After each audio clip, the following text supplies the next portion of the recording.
ways that they're losing the narrative is, as we said, in Syria, it's about the sarin gas attack.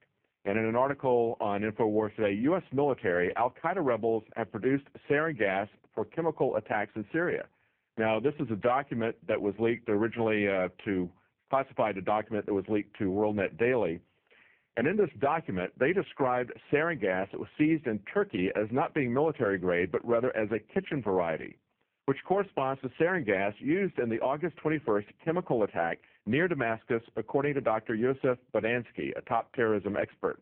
Bodansky said that unlike military-grade sarin, the sarin used in the Damascus attack did not accumulate around the victim's hair and clothing.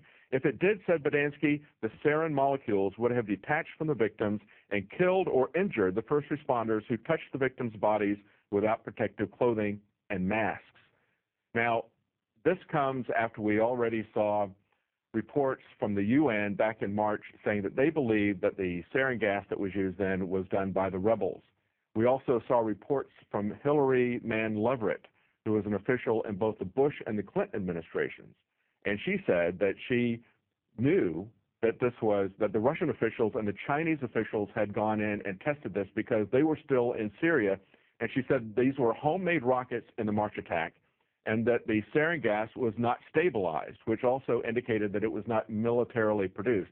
This is the same thing that we're hearing now from the leaked U.S. document.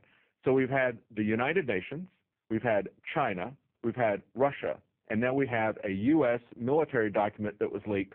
All of them say that the rebels have used homemade sarin gas, homemade delivery back in March. So we know they have that capability. And we know that going into Syria in order to take out chemical weapons and saying, as John Kerry did, that it doesn't matter who had the sarin, it doesn't matter who used the sarin, we have to go in and take it out because weapons of mass destruction like sarin gas exist in Syria. That's simply not the case.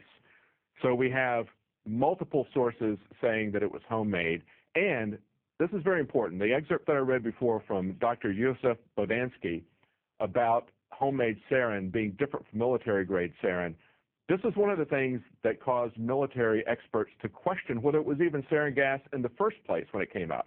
Remember, we were talking about that. We said, yes, it looked like they died from a chemical attack, but with sarin, when the people went in, the first responders would die. Or even if they were able to survive, they would have severe neurological damage, and we didn't see anybody wearing protective clothing.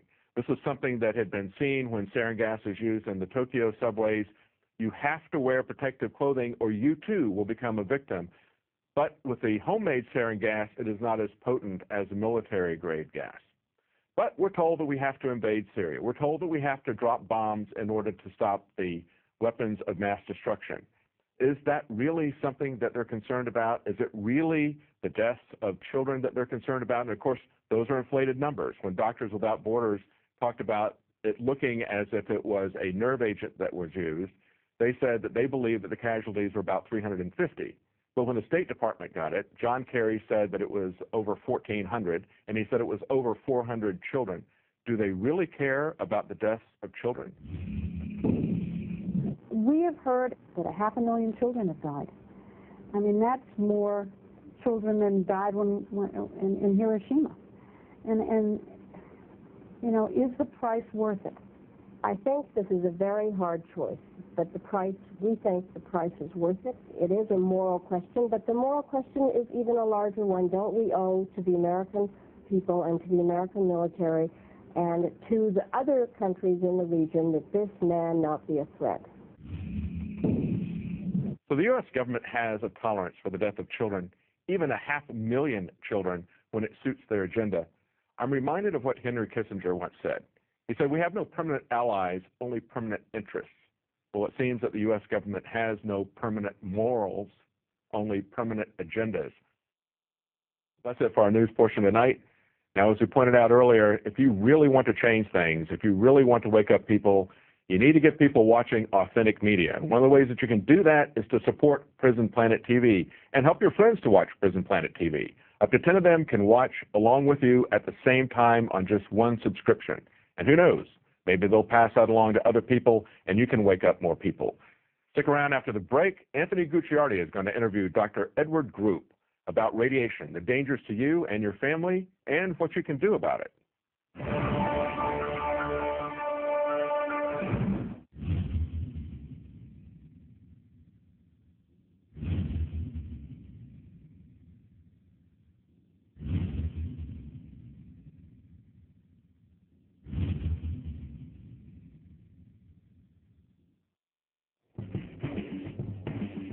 InfoWarsStore.com, a conscious and involved distributor of independently made products that support a healthy and aware community.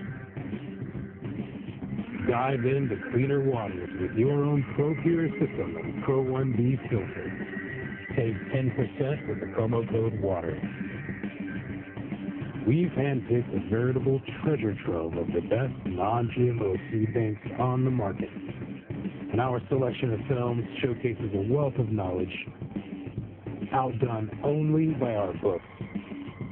Check for combo packs to multiply your savings. Wear your colors proudly with one of these conversation starters. Now available in pink. Get prepared and fund the revolution at InfoWarsStore.com.